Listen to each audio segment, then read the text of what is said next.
माता पार्वती और महादेव दोनों एक पर्वत पर बैठे हुए थे। तभी महादेव ने पार्वती से कहा, देवी, मेरे नाम से पाताल लोक में एक महान यज्ञ हो रहा है, हमें दोनों को वहां पधारना होगा। इतना सुनते ही गणेश दौड़ते हुए आए और बोले, पिताजी, मैं भी आपके साथ पाताल चलूंगा। तभी माता पार्वती ने गणेश को गोद में उठा लिया और स्नेह से बोली, बेटा, वहाँ बड़े बड़े देवता और देवियाओं आते हैं, तुम अभी बहुत छोटे हो, तुम्हें देखकर वे हंसी उड़ाएंगे, इसीलिए तुम्हारे पिता के लिए सभी देव देवियां मिलकर पाताल में एक विशाल यज्ञ कर रहे हैं। हमें तो जाना ही होगा, पर तुम अकेले घर पर ही रहो। ये कहकर माता पार्वती और महादेव अपनी सवारी पर सवार होकर पाताल लोक चले गए। उनके जाते ही गणेश उदास होकर बैठ गए और रोने लगे। रोते रोते उनके मन में एक विचार आया। गणेश बोले, क्यों न मैं पिताजी का ही रूप धारण कर लूं। ये सोचकर गणेश ने अपने पिता की बाघ छाल पहनी और जंगल की ओर चले गए। जंगल में जाकर उन्होंने एक नाग को पकड़कर अपने गले में लपेट लिया। फिर जंगल से कुछ वस्तुएं लाकर एक सुंदर डमरू भी बना लिया। जब गणेश घर लौटे और बड़े शीशे में अपना चेहरा देखा तो वे उदास हो गए। उन्हें लगा कि वे महादेव जैसे नहीं दिख रहे हैं। उन्होंने मन ही मन सोचा, मेरे माथे पर तो चंद्रमा ही नहीं है, जब तक चंद्रमा नहीं होगा मैं पिताजी जैसा कैसे दिखूंगा, मुझे तो चंद्रमा के पास जाना होगा। ये सोचकर नन्हे गणेश आकाश की ओर बढ़े और अपने छोटे छोटे हाथों से चंद्रमा को पकड़ने लगे। चंद्रमा रोते हुए बोला, हे गणेश, तुम मुझे क्यों पकड़ रहे हो। गणेश बोले, चुपचाप मेरे हाथ आ जाओ। चंद्रमा विनती करने लगा, हे गणेश महाराज, यदि मैं आपके माथे पर चला गया तो सारा संसार अंधकार में डूब जाएगा, इससे बहुत बड़ा अनर्थ हो जाएगा। पर गणेश ने चंद्रमा को पकड़कर अपने माथे पर सजा लिया। उसी क्षण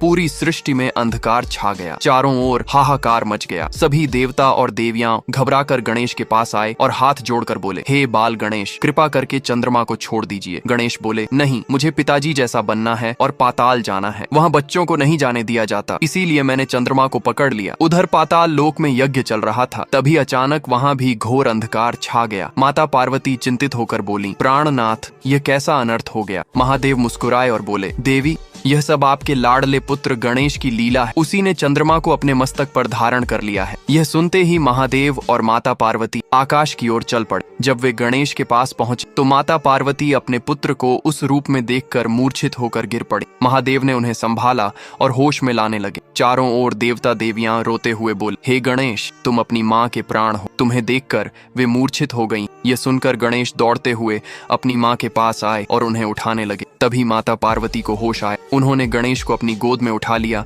और प्रेम से समझाने लगे। महादेव बोले, वत्स गणेश, तुम अत्यंत शक्तिशाली और बुद्धिमान हो। तुमने अपनी लीला से पूरी सृष्टि को हिला दिया। तुम्हारी माता स्वयं महाकाली है और तुम उनके प्रिय पुत्र हो। क्या तुम अपनी माँ को इस अवस्था में छोड़ सकते हो? यदि ऐसा हुआ तो पाताल और सृष्टि का संचालन कौन करेगा। ये सुनकर गणेश रो पड़े और बोले, पिताजी, मुझसे भूल हो गई, मुझे क्षमा कर दीजिए। तभी माता पार्वती ने काली का रूप धारण कर लिया। यह देखकर गणेश और अधिक डर और रोते हुए बोले, माँ, मुझे